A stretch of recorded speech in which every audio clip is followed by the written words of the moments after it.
Welcome to our second Team Kentucky update. The theme of today's update is progress, teamwork, opportunity. We're going to have a lot of really positive news today about where the Commonwealth is going. In fact, over the last, 4 days alone, we have had more than 5, including today, new announcements on jobs and good jobs that are coming here to the Commonwealth. So a lot of excitement.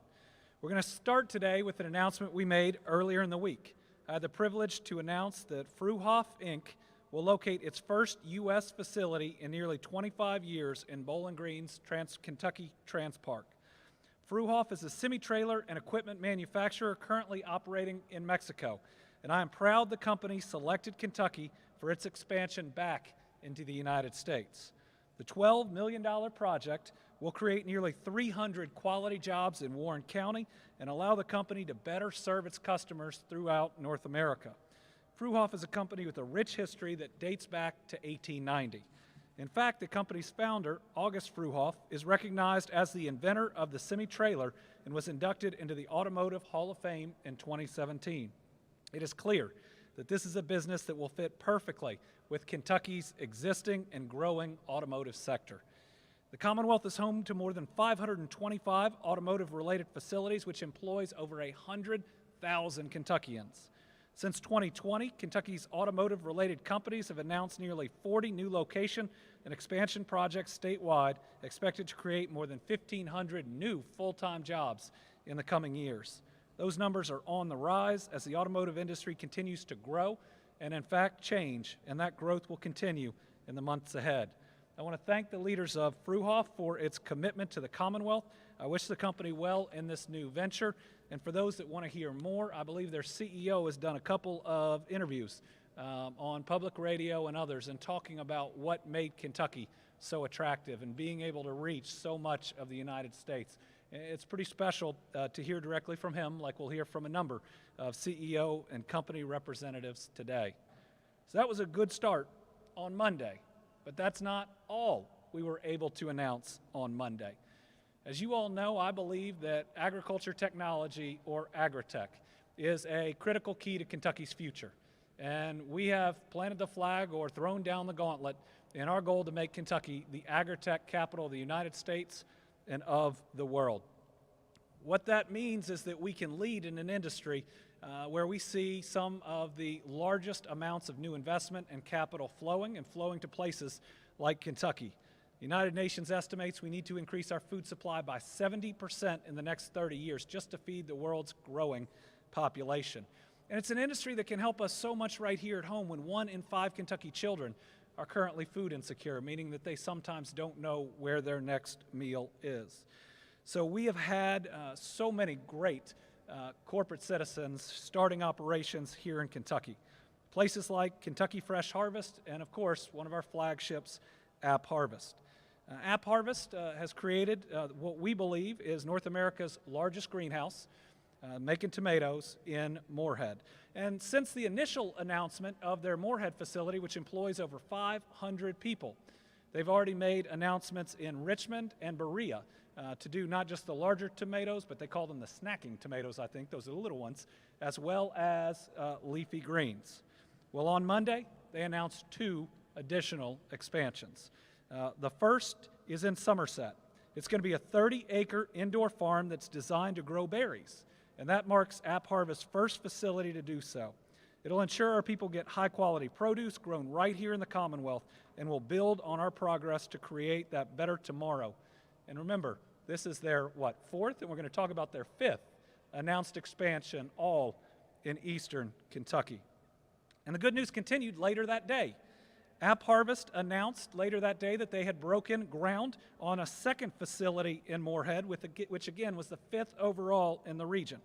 It's going to be a 15-acre Rowan County facility that is going to grow leafy green vegetables like lettuce.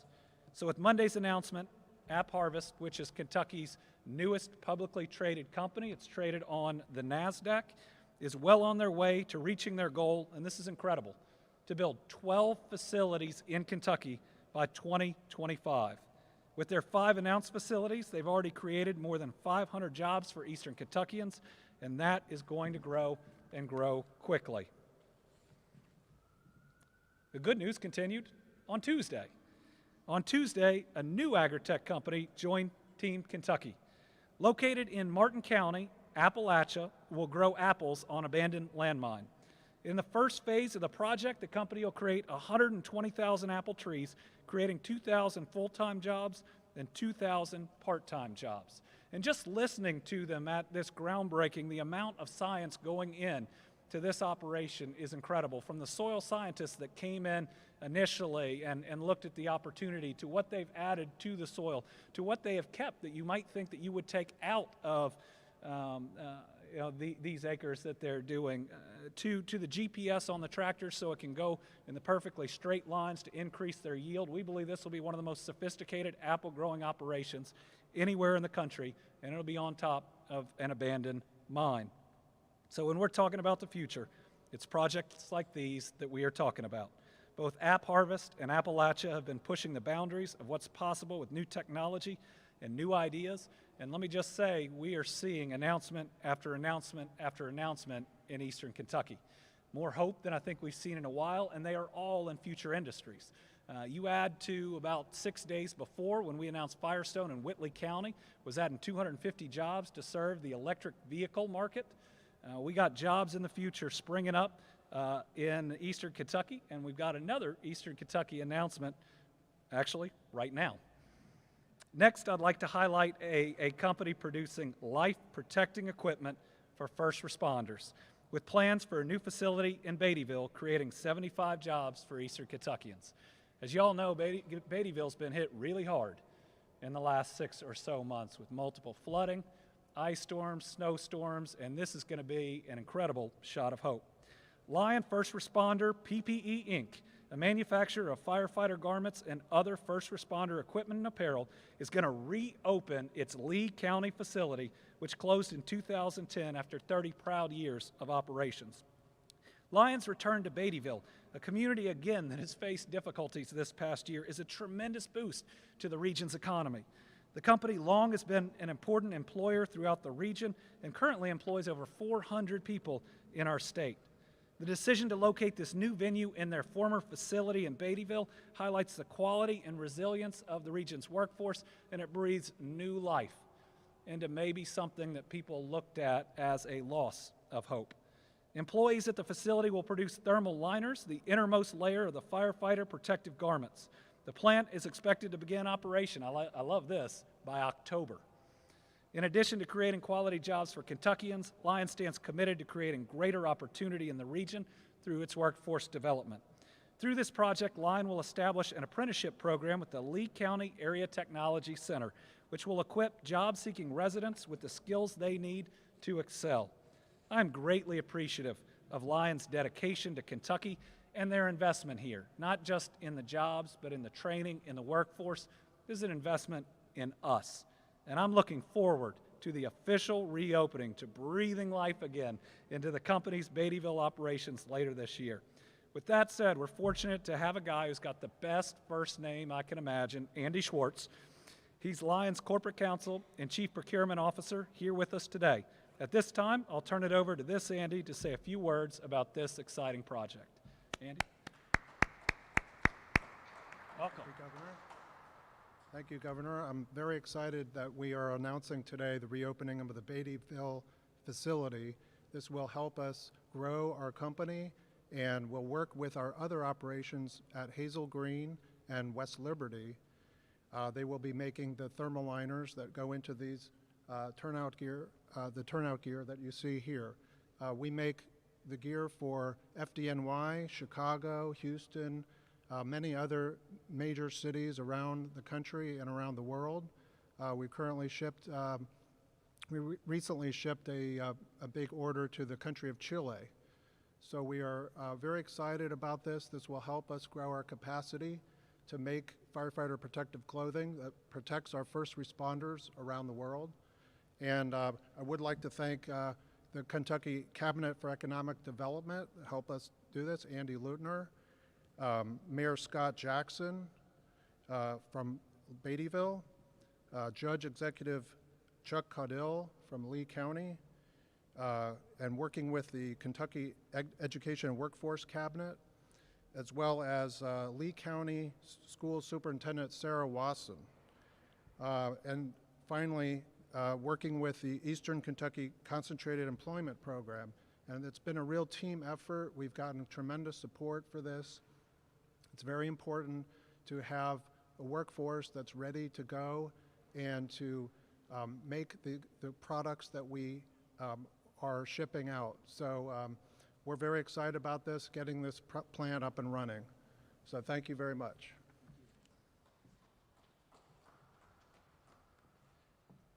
And what timing, because as you remember last week when we named our first Kentucky All-Stars, which we do at the end, Sean Sullivan, who had competed and won the United States competition for the firefighter fitness competition, was going to Europe to compete, and just a couple days ago he placed first in that competition.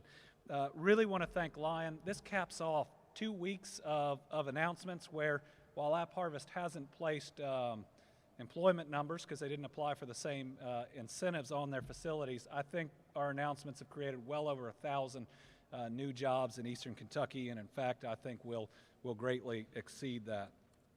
All right, so from east to west, because if we're going to usher in this new era of prosperity, which I believe is coming, if not starting to be here, we've got to make sure that every area of the Commonwealth has an opportunity at that prosperity.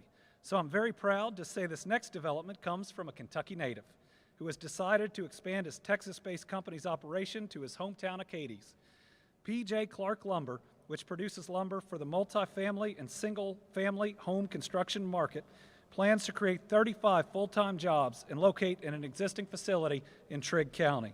P.J. Clark will occupy the former Little River Dry Kiln facility, an operation that includes 11 dry kilns, a planter grading facility, and a warehouse on 23 acres. Company leaders are expected to create 13 full-time jobs during the first year of operation, ramping up to 35 by at least the end of 2023. While news of these jobs alone is great for West Kentucky, the story of this one's pretty special. You know, I'm a Kentuckian that went away for just a little bit and came back. And this is a Trigg County native, Jacob Wadlington, that wanted to make sure that his success also helped his hometown and his home county. Jacob leads this company and makes this project especially meaningful for me, but I know it's going to make it really meaningful for Trigg County. Founded earlier this year and headquartered in, is it Coppell? Coppell, Texas, the company will source lumber from local partners in Kentucky to be kiln dried and processed, with the final product distributed for residential construction. I want to thank the company's leadership for bringing this home. But again, I'm really proud today that we have Kentucky's own Jacob Wadlington, without whom and without his tie to us, his place of sense of home, this project wouldn't be available. So if you'd welcome Jacob Wadlington.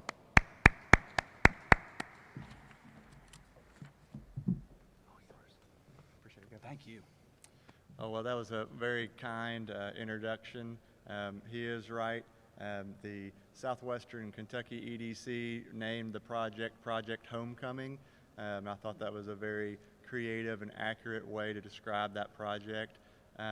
So I am a Trigg County native, but I don't know what you call a person whose family was in the county before it was a county. But the Wadlingtons were actually part of the charter group of people who established Trigg County in the early 1800s, and we have gravestones in Trigg County that are older than the county itself. So to be coming back and starting P.J. Clark Lumber is a tremendous honor for me. It brings me great joy to be able to do that, but it's not only me doing something and giving something. I have always seen an extreme amount of value in the people and the resources of Western Kentucky. And when I got into the construction industry as a construction executive, I quickly realized that there was a high amount of value of connecting Kentucky to the construction market. And I'm very glad to be able to put those two markets together, and I think that we will see great growth in the lumber industry because of that. So thank you very much for your kind words, Governor. All right, and the good news keeps coming. Next, I want to highlight a new distillery. See, good news.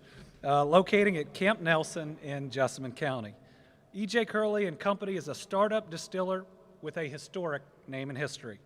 The original E.J. Curley operation was established at Camp Nelson following the Civil War, but many of you may be more familiar with it as Kentucky River Distillery at the Kentucky Palisades. The latest iteration of the company is not only reviving the more than 150-year-old name, but it also be located at the same site as the original distillery, again, breathing new life into an area. As Kentuckians, we appreciate our history, especially true of our bourbon history. So I am proud to welcome E.J. Curley to the Commonwealth and look forward to the company beginning production in May of 2022. That is really close. This project comes with more than a $5 million investment and the creation of 52 full-time jobs in the years ahead. And these are well-paying job opportunities with projected average wages of $37 an hour, including benefits. We're working to create quality jobs for all Kentuckians, and companies like this are helping us meet this goal. This new distillery is going to join our ever-expanded bourbon and spirits industry, which I think is one where there's truly that not necessarily working directly together, but that presence that helps bring more visitors, more visibility, both to our brands and to our Commonwealth. It contributes to Kentucky's larger food, beverage, and agritech sector. Companies within this sector in 2021 have already announced over 400 new jobs, roughly a cool $500 million in new investments. I can't wait to see this distillery up and running and creating opportunities for our residents. So now I'd like to introduce Rick Baker, CEO of the company, to share a little bit more about this new bourbon project. I'll clap for you. All right, thank you very much. Nice to see you. Thank you for having us, Governor. We really appreciate it. And the story of E.J. Curley is really interesting because his family was from Tuam, Ireland, and they immigrated like so many people from Ireland, eventually landing in Kentucky for the distilling business. But as a 23-year-old young man, he volunteered as a soldier and was stationed at Camp Nelson and was a part of training 10,000 troops, most of them emancipated slaves who fought there. So every time we go there, we realize we're standing on the shoulders of a very important history for Kentucky and for the region and for the world. We've got a mile of riverfront, the Palisades at our back. There's a bridge spanning the river that we hope to have bourbon on the bridge at some point in the future. And we've got a deep aquifer to draw our water from that has a 60,000 gallon a day refresh rate. So very much like Fiji water, it has a 7.7 pH. It's a fantastic source of drinking water and also perfect for making bourbon. And we've just got a lot of assets to work with. And so with the 57 acres, we're going to transform it into a glamping site, obviously have a great distillery there and try to make great products. But it's something that I think we can turn into a distillery like no other in the world and really, really drive tourism to that area. And thank goodness we have great distilleries around us like Wilderness Trail and Woodford Reserve who are already on the Bourbon Trail. We're close enough by, we might just get a stop and look. So we're really excited about it, and all the officials have been very, very helpful in helping us get here. And I want to thank the Cabinet for Economic Development for bringing it to this point. And nice to meet Andy Beshear. Let's see you. All right, all three of our company representatives have agreed to stick around afterwards and are happy to take any questions on one-on-one interviews. All right, so we've talked about new jobs. Let's talk for a moment about filling them. During recent press briefings, I've spoken many times about how it's important for us to sustain this unprecedented economic growth that we believe is in front of us. That deals with infrastructure. That also deals with our workforce. I've talked about how a decision to suddenly stop or forego federal pandemic unemployment funds all at once could have an adverse effect on different parts of our economy, on retail, on grocery, on restaurants, and how the $300 weekly unemployment payments continue to pump about $34 million into our economy every single week. People spend that money in places that were hit the hardest during the COVID-19 pandemic.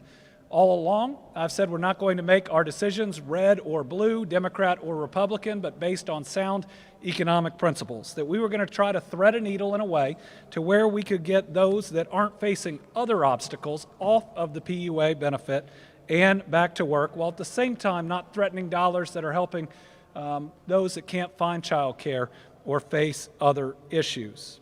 So today, I'm pleased to announce an incentive program that I feel is a positive step towards getting some people off unemployment and back into the workforce. I've set aside $22.5 million in in coronavirus relief funds in order to provide a one-time $1,500 payment to the first 15,000 unemployment insurance claimants who return to work by July the 30th and who qualify for the incentive. Now, I'm going to break down some of the qualifications on that because we're trying to meet the challenge. And that is, it needs to be individuals who are currently receiving that $300 benefit or one like it and that don't already have a return to work date, that we are truly incentivizing to get back into this workforce. So in order to qualify, you got to be 18 years of age. You've got to be an unemployed Kentucky resident as of yesterday, June 24th, 2021. You have to have an active, non-fraudulent Kentucky unemployment insurance claim as of July 23rd. Oh, today's the 24th. You have to have had a claim as of July 23rd, 2021, and have requested payments for weeks in 2021. You have to be employed to get this by a Kentucky business. Again, you got to start sometime between June 24th and July 30th, 2021. Most importantly, you got to be among the first 15,000 that accept their employment and that we are able to verify to provide, and that verification will occur between August 1st and October 1st in order to receive these dollars.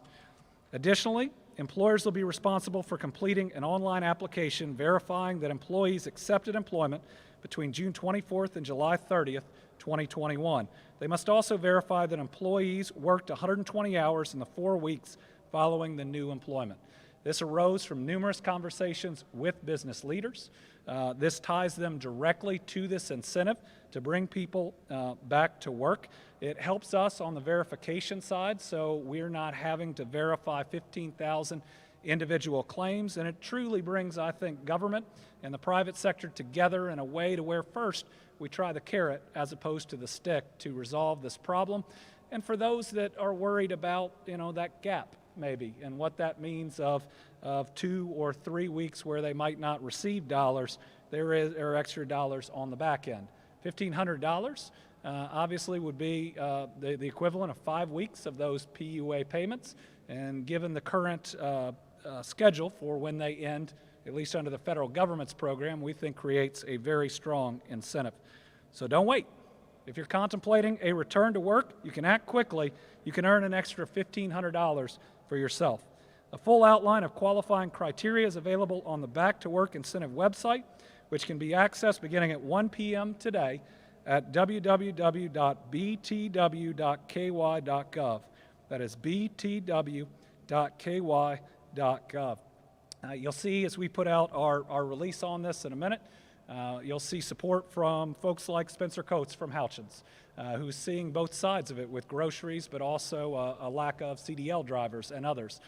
You'll see support from other business leaders that I've had conversations with virtually every day for the past month. While we talked about a number of different issues, we would always come to the point where we thought that this incentive could be more effective even than an ending of the benefits in getting people back to work. Now, it's important that everyone has all this information on how to qualify and prepare, but please know the application will be available on the website beginning on, we say, August the 1st. We want to make sure everyone has the time that they need to get that job in that qualifying time period. All right, we talked about the workforce. Now we're going to talk a little bit about the infrastructure.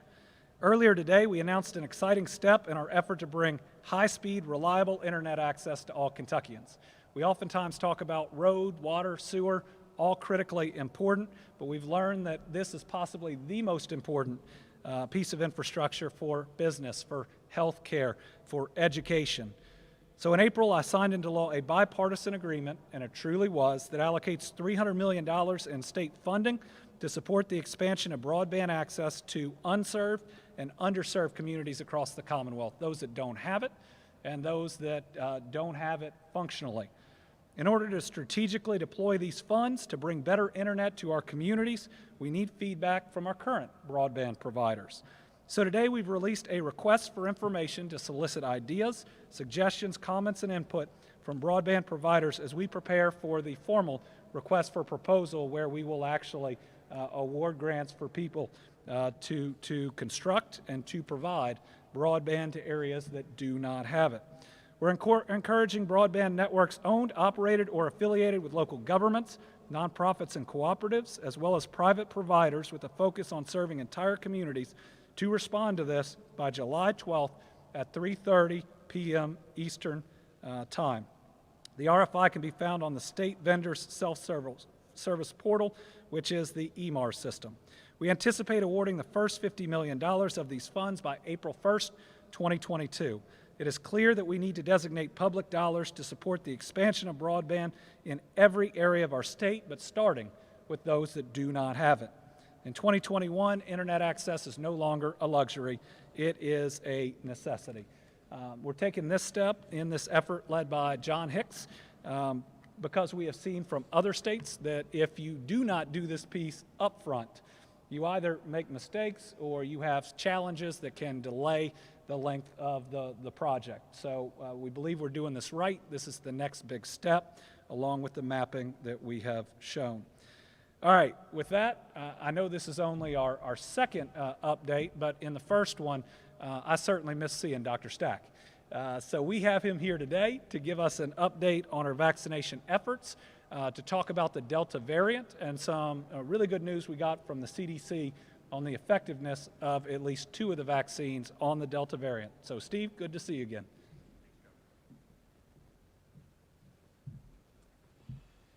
Thank you, Governor. It's good to be wanted. I remember celebrating 2 weeks ago that it might be my last press conference. So I have 4 slides, 5 minutes. If we could put up my slides there, please. First of all, it says we vaccinated over 2.1 million Kentuckians. We've actually vaccinated closer to 2.2 million. I look at state data and federal data. You know, we always try to harmonize, but there's always a gap. So we're almost at 2.2 million on the federal website.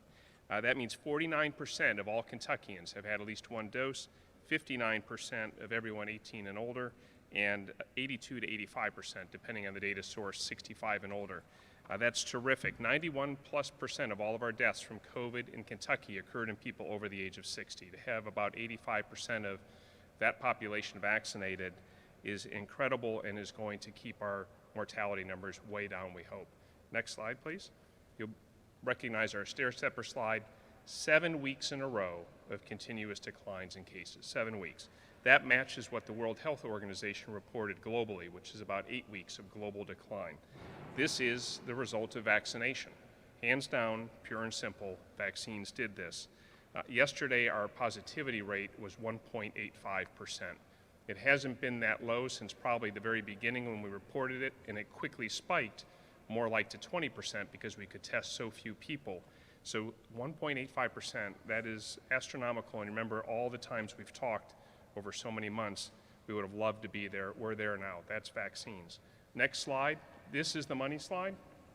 On here, virtually over the last 4 weeks, 99.92% of all of our reported positive cases, unvaccinated persons. That is functionally 100% of the people who have been diagnosed with COVID in Kentucky in the last 4 weeks were unvaccinated. 98.9%, let's just call it 99%, of the people who went in the hospital were unvaccinated. 93+% of all of the deaths from COVID in Kentucky in the last 4 weeks, unvaccinated.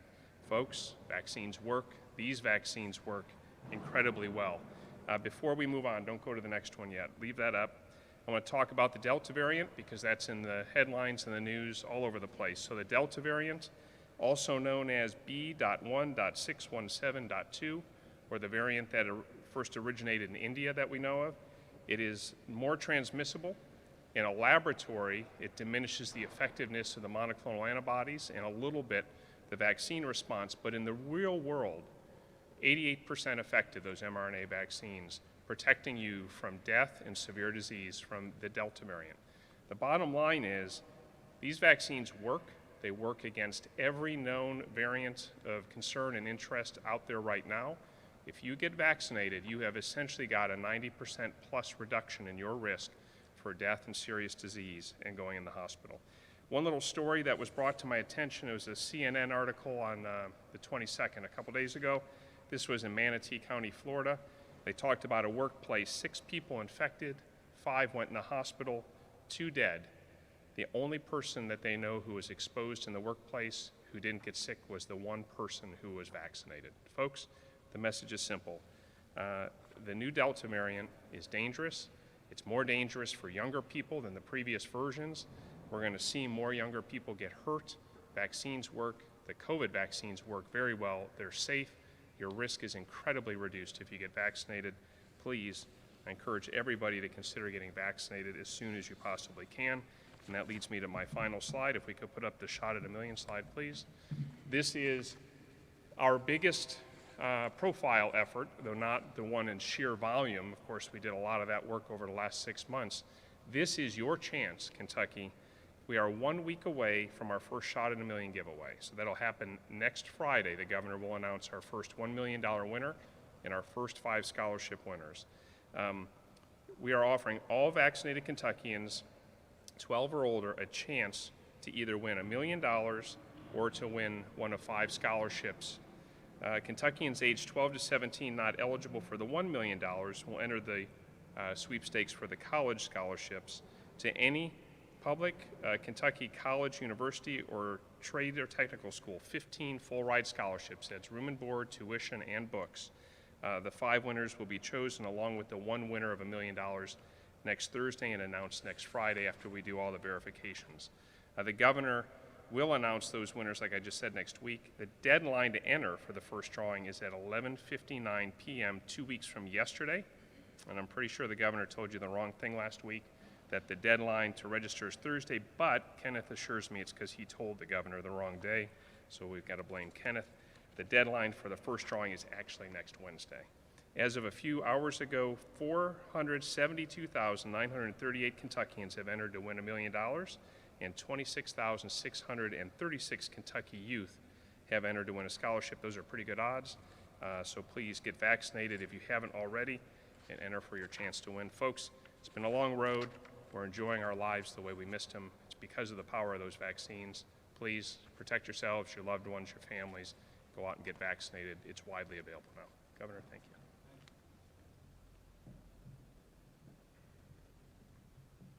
Just for a second, will you put that chart back up on cases vaccinated versus unvaccinated? Because it's incredible. I mean, these numbers, I haven't seen anything like this in other states. This is obviously just the last month. But it's saying here in Kentucky, vaccines protect you from getting the virus. Sure, they break through in some, but this is startling and ought to be some of the best evidence for everybody who qualifies going out and getting vaccinated. So when we were talking about jobs today and we were talking about workforce, we're looking at some of the impediments and addressing them as we very quickly come out of this pandemic. I think that's one of the reasons that we are seeing some of the challenges, a challenge we would have loved to have 5 months or 6 months ago. We would have prayed for it. Certainly we're working to address one on the incentive. Second is certainly people who are still concerned about this virus. Look at those numbers on the effectiveness of the vaccine. I think a third reason we haven't talked about a whole lot is our boomers are now finally, many of them fully retiring, and they have been a driving part of this workforce. But another real significant piece, and one that became more challenging during COVID, based on decisions that had to be made, but still were hard, is childcare. So today we got Secretary Eric Friedlander here with what I think is a really exciting announcement on childcare.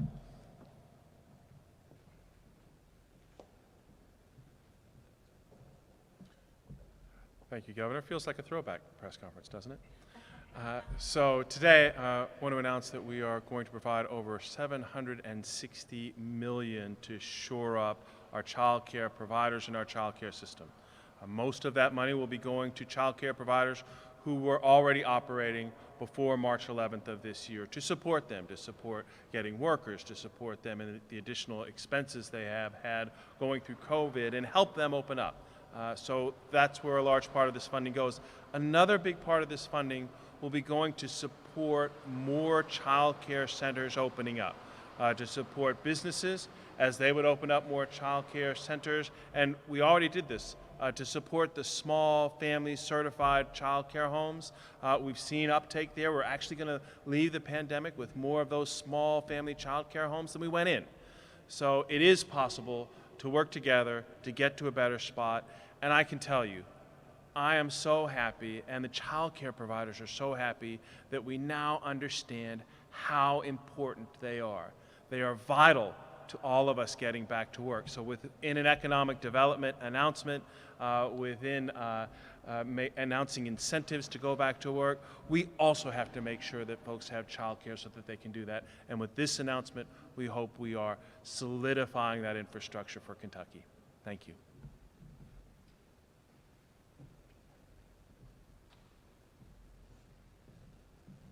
All right, and the last announcement, and then we'll open it up to questions. Today, I'm sharing news of how Team Kentucky is honoring one of Kentucky's finest young athletes who we lost far too early, University of Kentucky golfer Cullen Brown.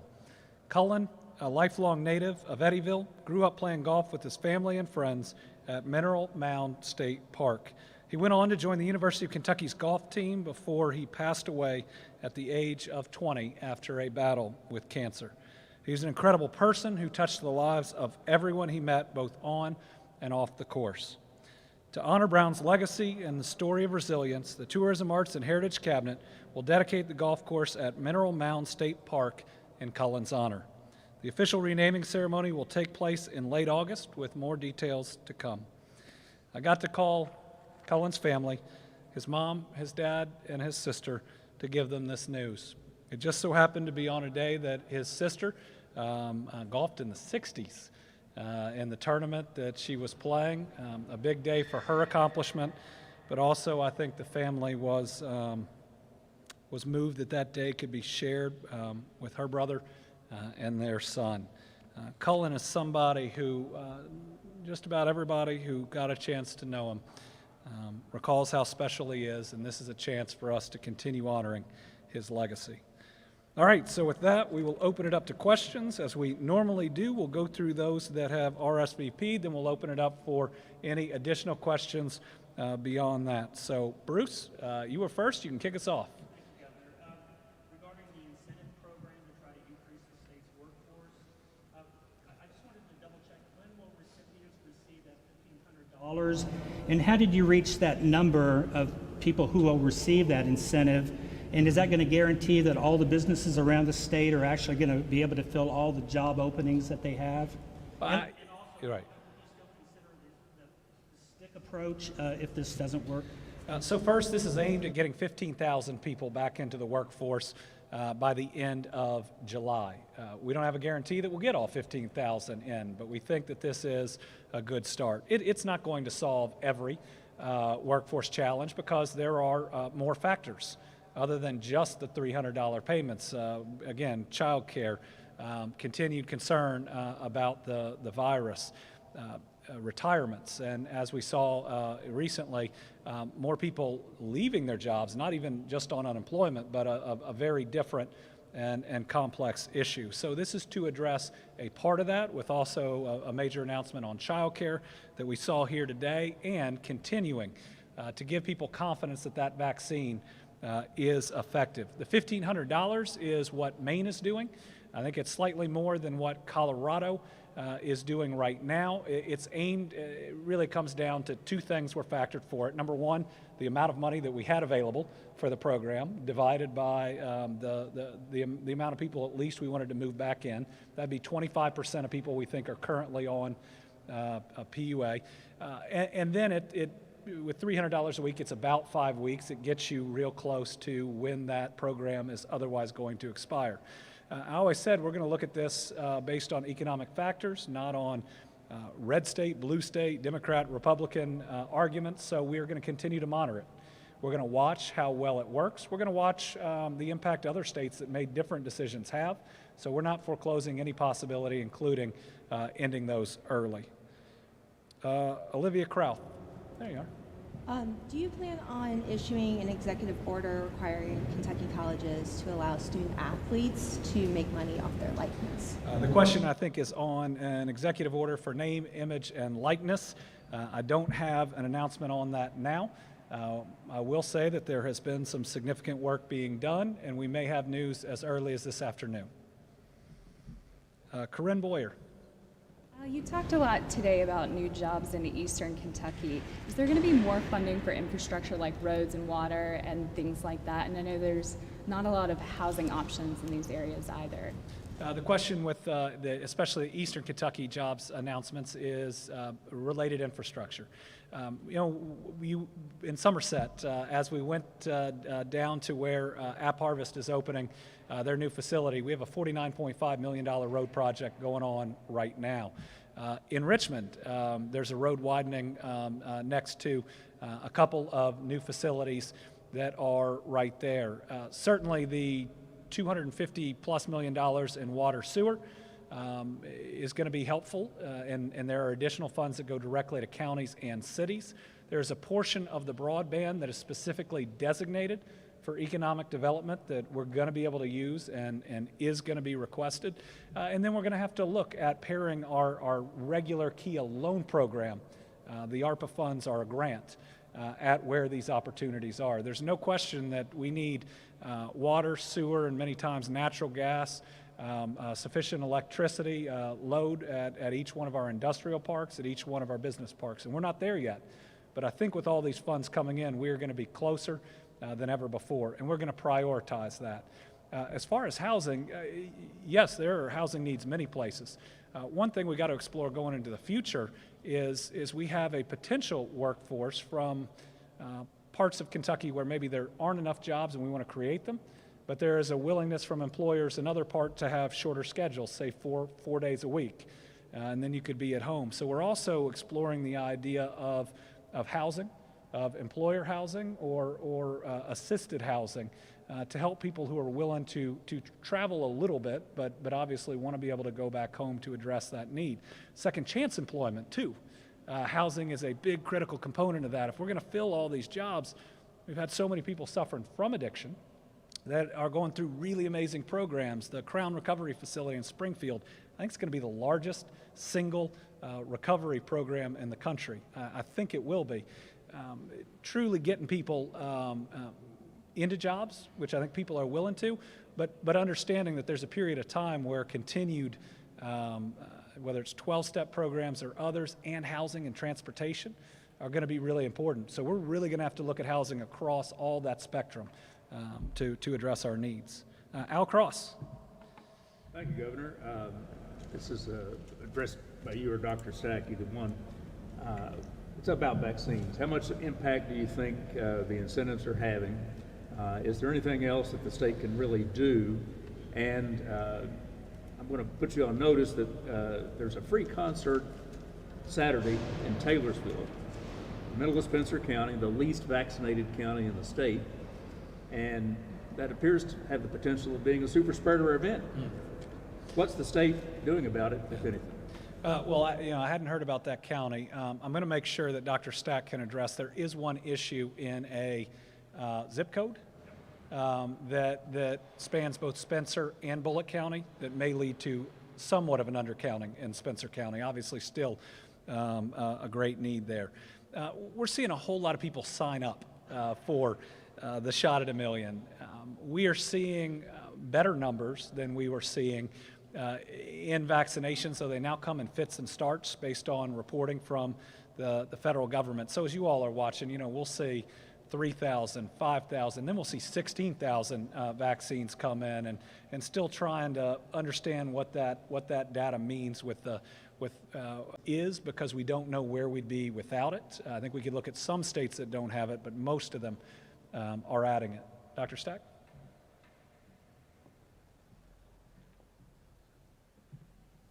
Thank you, Governor. The part I want to clarify, and we try to be as transparent the whole journey as we can on the data, Spencer County would still be one of the lower counties, but they do share a zip code with Bullitt County. And the way the software works, if someone doesn't put in the county of residence, it defaults to the zip code, and when zip codes span counties, it can't assign a county. We have IT tickets in to try to improve the state and the federal system, and we all know how long sometimes an IT ticket can take, so we're working on that. As far as this incentive and the others, we're doing everything we can to help encourage people. I think the single biggest thing is the slide we showed. Hopefully $1 million inspires folks who want a chance, actually way better odds than winning the lottery, to win $1 million or win, one of 15 full tuition scholarships for your kid. I hope that helps inspire folks to do it.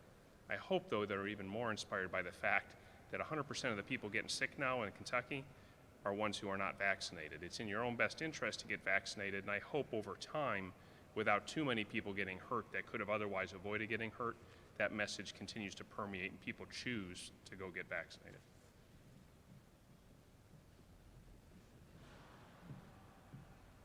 And the only last piece that I'd add, and we're going to be working on ways to better communicate this, is the difference, whether it's in your workforce or whether it's in your class in school. If you are vaccinated and a significant portion is vaccinated and there is an outbreak, because certainly the quarantining rules and the rest are very different.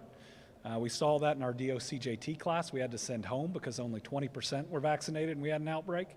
If 50 to 60 to 70% were vaccinated, that would have been a very different story. Joe Ragusa. There you are. I have a couple of different questions. First one being with the unemployment incentive. Are there any concerns about the number of people who still have unresolved claims? I know you mentioned, people who are filing fraudulent claims aren't eligible, but there are thousands of people who aren't getting money. As long as they have one filed. As long as they have one filed.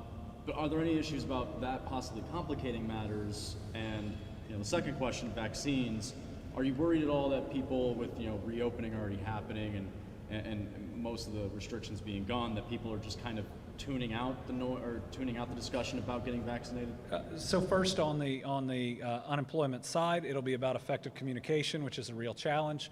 But no one's rights to those dollars, even if they haven't had a claim processed, will be impacted by them accepting the return to work. In fact, it may help us pull that needle out of the haystack amongst fraudulent claims for that individual. On the vaccine side, our numbers are steady.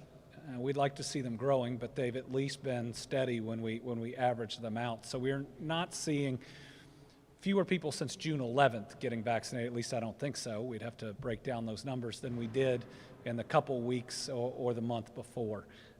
But we got to continue to talk about the vaccines, and the Delta variant's out there, and it's very real. So while we have 7 weeks of reduced cases, and that's really good, and what, 99.92% of all cases are amongst unvaccinated individuals, we still have to keep pushing.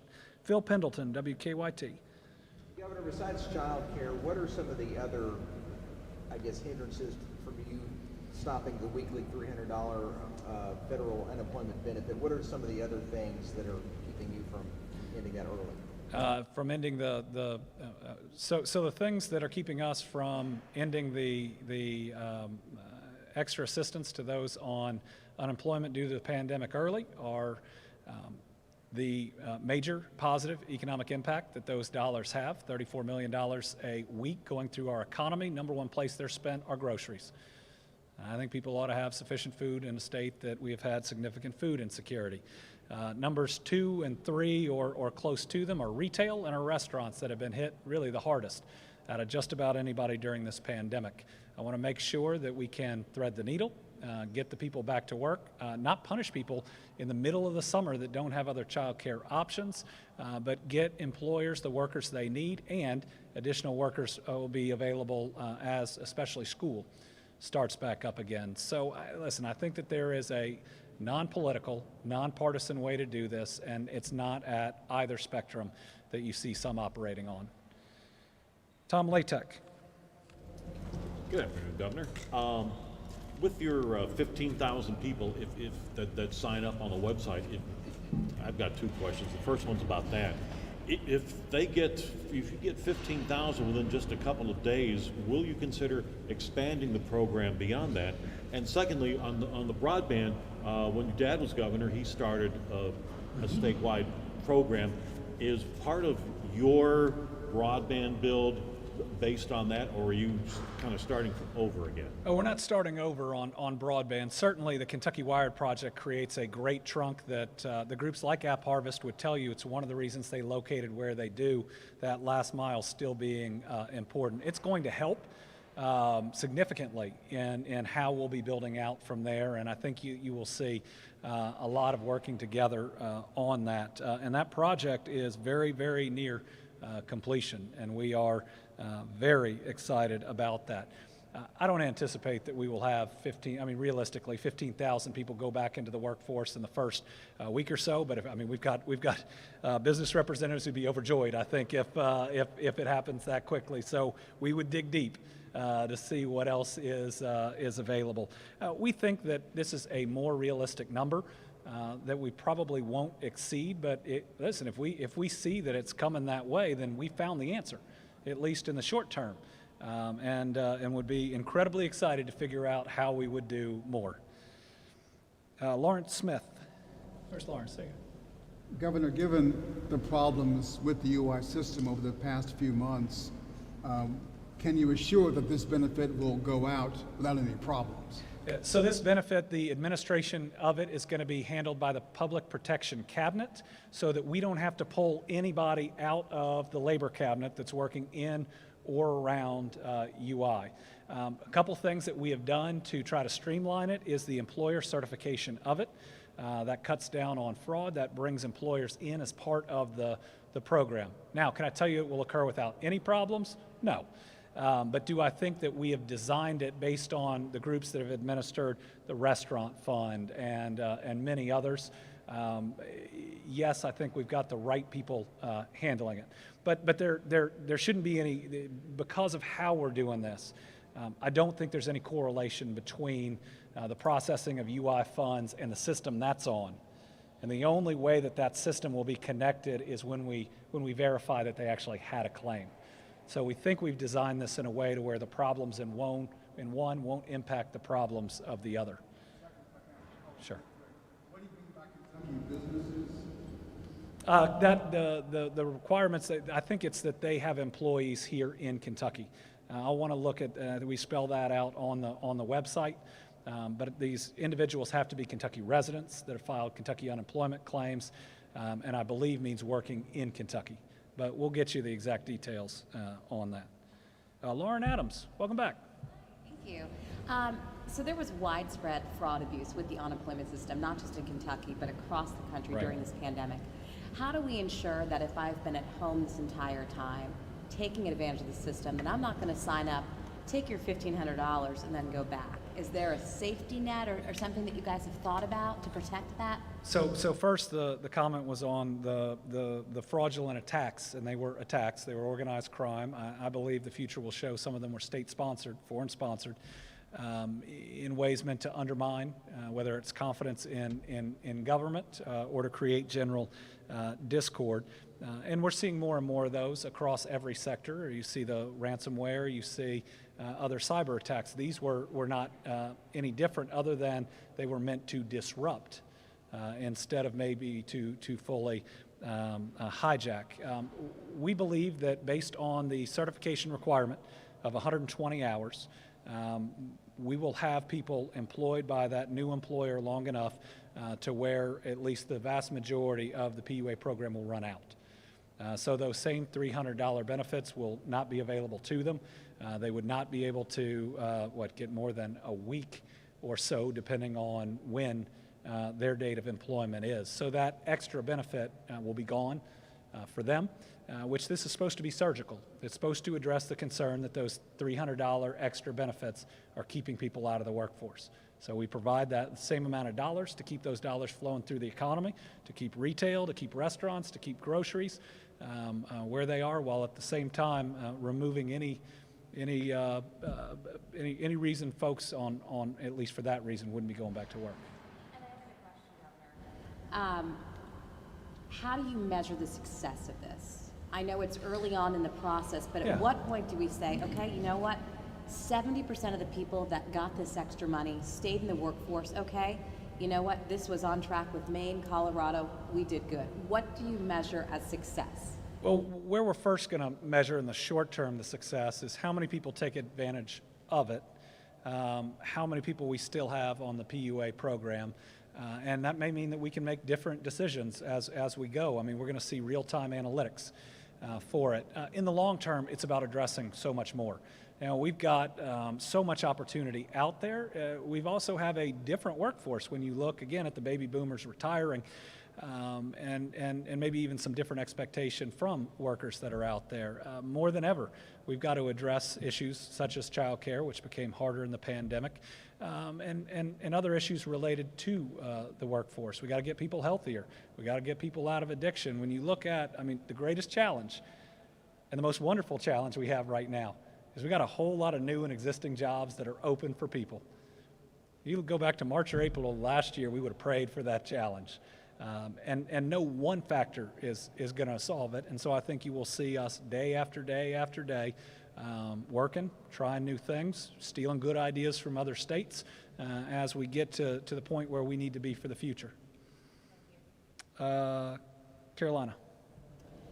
I know you said an announcement is pending, but there's so much speculation Yeah. about this. I have to ask, where do you personally stand on the issue of college athletes being paid? Do you think they should be paid off of their image, likeness, name, and stuff like that? So this is an issue we're working on as we speak. We got a lot of stakeholders that we are working with, and we hope to have an announcement as early as this afternoon. All right, anybody else? Yeah.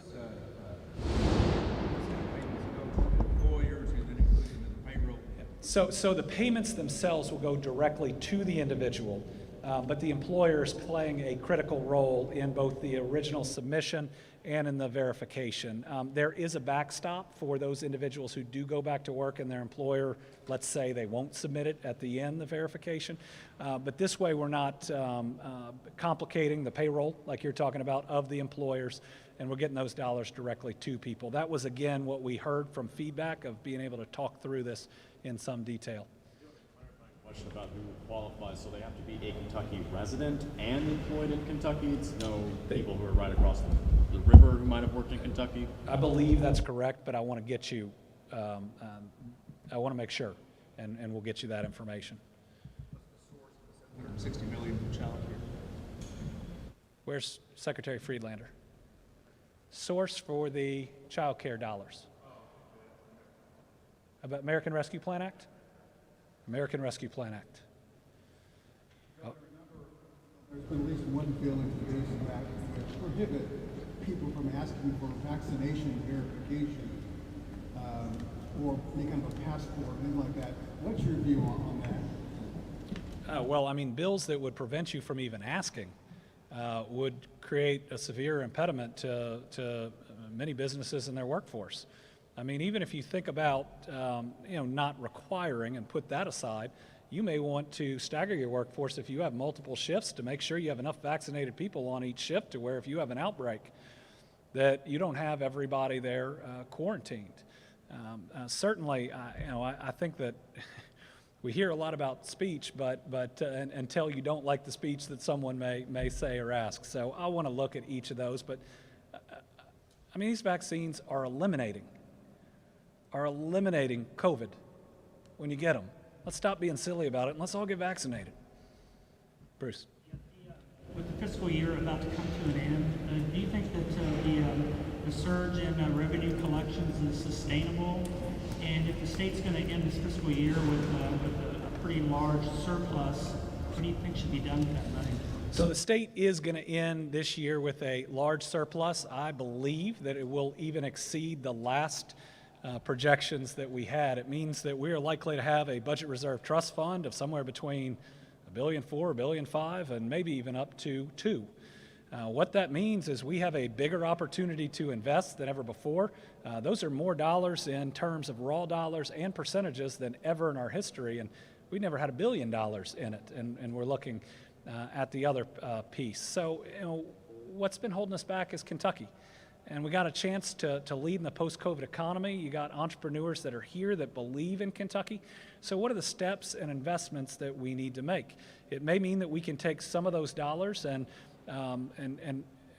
supplement our transportation budget on access roads to major projects that we're looking at or could be announced. It may be that we supplement some of the water and sewer infrastructure. We see the need in distilleries.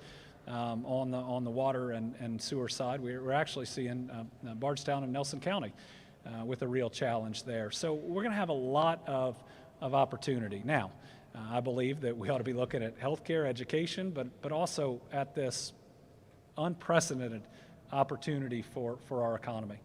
And I think we ought to have a sufficient budget reserve trust fund. It helps in many ways. The extended expansion, That's right. unemployment benefit early. What are you going to be looking at as you make that decision? What will play in? Number one thing we're going to be looking at about if and when we would end the extra PUA payments are the effectiveness of the program that we announced today.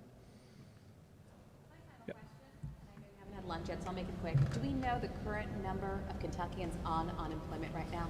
I don't have the overall number on unemployment generally. We believe there are about 60,000 Kentuckians that are taking that are receiving the $300 PUA benefit, and that is a rough number, but the program designed to move 25% off by the end of July.